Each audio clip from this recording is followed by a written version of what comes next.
Mrs. Sindhu from Department of Economics. Let us begin today's class with a brief introduction to the syllabus. The syllabus of class 11 NCERT Economics has been classified into two parts as Part A and Part B. Part A deals with statistics for economics and Part B deals with Indian economic development. Let us look into the first part of our syllabus, statistics for economics, which includes 9 such chapters. The first chapter, entitled with Introduction, gives us a knowledge of what the subject of economics is about and how economics is linked with the study of economic activities, namely consumption, production and distribution. It also helps us to know how the knowledge of statistics is useful in describing these economic activity and how statistics is very important and significant in economic analysis. When we come to chapter 2 with the title Collection of Data, here we must understand that the meaning of statistics gives you a clear idea with regarding to the rest of the chapters, because when we start understanding with the statistics what is statistics and its meaning, which will be understood in the coming classes in two different senses like singular sense and plural sense. In singular sense, statistics is a science of collection, organization, presentation, analysis and interpretation of numerical data. These are the various stages of statistical study which is applied in economic analysis. The first stage of statistical study, and that is collection of data. Why we use statistics in economics need to be understood, which we will understand when we go through with chapter 1 introduction, which gives us an idea that the knowledge of statistics is useful mainly to understand the performance of the economy, to understand various economic problems like poverty, unemployment, inflation, and also to find solutions to these problems by using various statistical techniques. These statistical techniques helps us to measure the relationship that exists between different economic variables. It also helps to frame policies, programs, and also where in various regards statistics is facilitating the study of economics. So statistics has become part and parcel of economics. So in order to study any problem, let us take an example of poverty.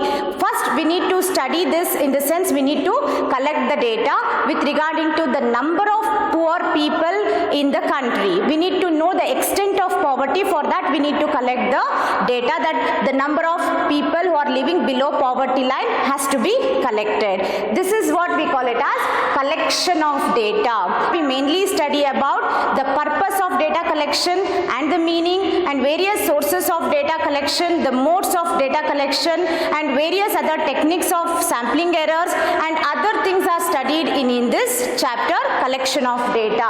Once the data is collected, the next stage of statistical study is it has to be organized. The next important stage of statistical study is organization of data. Once the data is collected, it needs to be organized in a systematic manner, and it is a problem connected with how the data need to be edited, classified and tabulated. Once the data is collected, that will be in a huge form that has to be organized in a well-defined manner so that it facilitates for further statistical analysis. And coming to the next stage of statistical study, we have presentation of data. Once the data is collected and organized, it needs to be presented in the form of diagrams or graphs or tables. So there are 3 methods involved in the presentation of data, which includes textual presentation. When the data is presented in the form of text, phrase or paragraph, it is called as textual presentation. When the data is presented in the form of table, we call it as tabular presentation, and when the data is presented in the form of diagrams or graph, we call it as diagrammatic or graphical presentation. So these are the 3 stages of statistical study where we started. Statistics is the science of collection, organization and presentation. The next stage is analysis stage of statistical study. How we can analyze the data. In order to analyze the data, there are various statistical measures where the rest of the other chapters what we study, that is measures of central tendency, measures of dispersion, correlation, index number are related to the analysis stage of statistical study, where we analyze the data using these measures of statistics, and finally the interpretation. Conclusions are drawn based on the analysis made on these numerical data. Finally, if we look into the last chapter, which is the use of statistical tools. After studying this particular chapter, we will be familiar with the steps involved in designing the project, and it also helps us to know and understand how to apply these various statistical tools to overcome any economic problem. So these are the 9 chapters that we have to consider for this academic year when it comes to statistics for economics. Now we shall have a look at part B, that is Indian economic development. The second part, part B of our syllabus, deals with Indian economic development, where our concern is to know the economic development of the country. This particular part has got 4 units with 10 chapters. Let us start with Unit 1, entitled with Development Policies and Experience between 1947 to 1990. Students, we must be aware of some historical purview because it had a great impact on Indian economy after British left India.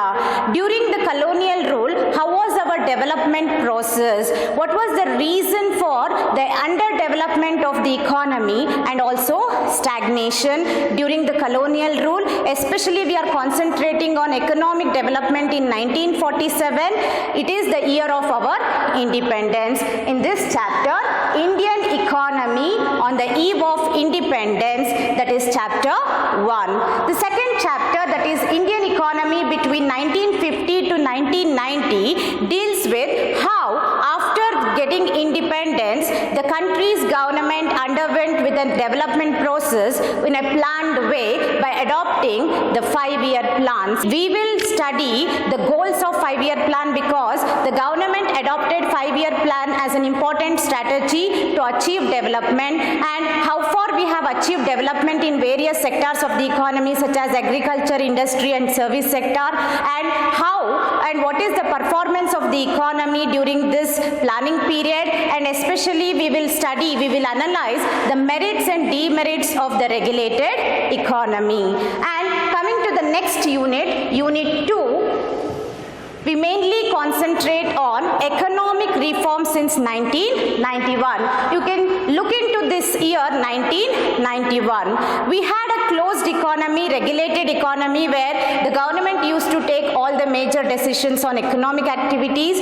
Everything was fine till the end of 1980s, and all economic problems started at the end of 1980s, which made our economy to go for a reform in the year 1991. So the year 1991 is an important landmark in the history of Indian economy because we adopted a new set of policy measures in that year 1991, for which we call it as economic reforms, which was introduced in 1991. This unit consists of one chapter, that is chapter 3, entitled with Liberalization, Privatization and Globalization and Appraisal. Here we study mainly the background of economic reforms. Under what background we actually adopted the economic reforms, whether we adopted it heartfully or with open-hearted, or whether there was some compulsion and force to adopt this reform. So this particular chapter, Liberalization, Privatization, Globalization, gives an idea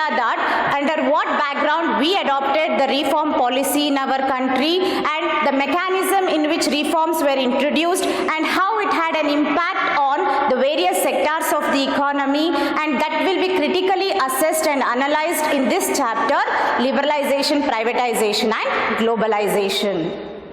The next unit, Unit 3, entitled with Current Challenges Facing the Indian Economy, consists of 6 such chapters, where The fourth chapter is poverty. Here we understand the meaning of poverty, the extent of poverty, and we also study various attributes of poverty, and we critically appreciate and assess measures taken by the government to alleviate poverty. And when we come to chapter 5, the title of chapter 5 is Human Capital Formation in India.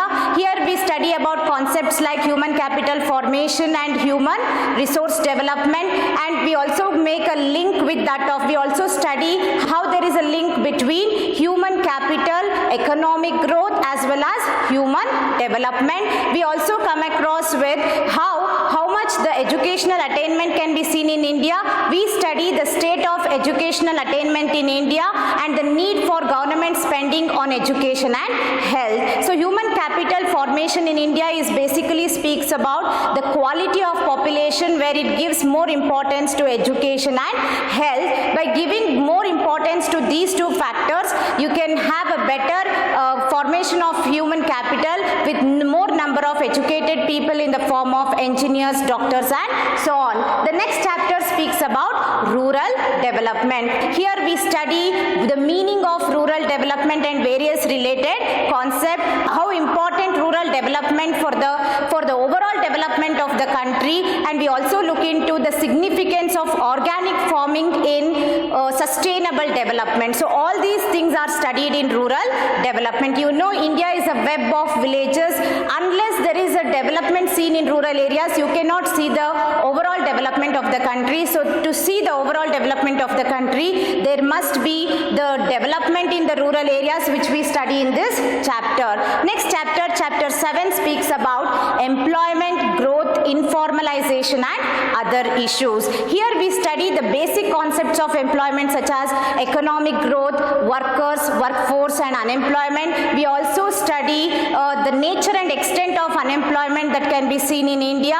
We also look into what are the measures undertaken by the government in order to create a better employment opportunities in the country. All such things will be studied in this chapter. Here we also make a distinction between formal and informal sector workers, what are the benefits enjoyed by each sections of the workers, and how far it has been achieved by the government to give justice to both the categories of workers will be studied here.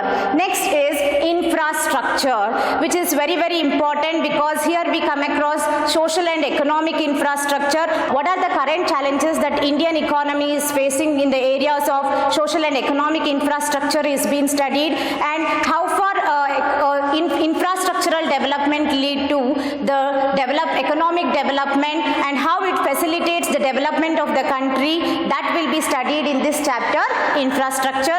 Chapter 9 is all about environment and sustainable development, where we speak about the concept of environment as well as the concept of sustainable development, and we study the causes and impact of environmental degradation and resource depletion, and we will see that how badly the environmental degradation is being made by the human and industrial activity, and how it has to be controlled, why there is a need to achieve sustainable development, what are the strategies that are there to achieve sustainable development. Everything we study in this chapter, environment and sustainable development.